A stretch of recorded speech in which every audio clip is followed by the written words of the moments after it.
প্রিয় খামারি ভাইয়েরা, এখানে যে বাছুরটি দেখতে পাচ্ছেন, গতকাল এটাকে ট্রিটমেন্ট করেছিলাম। আজকে হচ্ছে ফলো আপ ট্রিটমেন্ট। আপনারা গতকালকে বলছিলাম যে ওর নাভি অনেক খোলা ছিল, কিন্তু আজকে অনেকটা রিকভার করেছে, আর ঠিক হয়েছে। যাই হোক, আজকে এখানে আসার মূল উদ্দেশ্য হচ্ছে ওকে ফলো আপ ট্রিটমেন্ট দেওয়া। কেন অ্যান্টিবায়োটিক ডোজ বরাবরই 3 দিন দিতে হয়। আজকে ফলো আপ ট্রিটমেন্ট দিতে আসছি। আপনাদের বাসা বাড়িতে যদি এরকম সমস্যা হয় অবশ্যই যোগাযোগ করবেন, এবং যে কোনো সমস্যায় যোগাযোগ করবেন। আর আপনাদের বাসা বাড়িতে অবশ্যই খামারে যাই লালন পালন করেন না কেন, অবশ্যই তাদের যত্ন নেবেন, সঠিক পরামর্শ এবং গাইডলাইন মোতাবেক পরিচর্যা করবেন। এখন এটাকে ট্রিটমেন্ট দেবো, দেখতে থাকেন। সফলতা বুঝেন না তার জন্য তো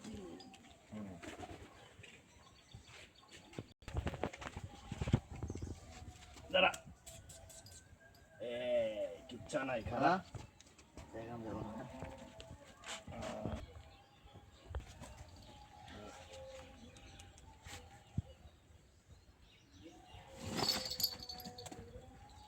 একদিন লাগবে না বলে একটু সেট দিয়ে দাঁড়া।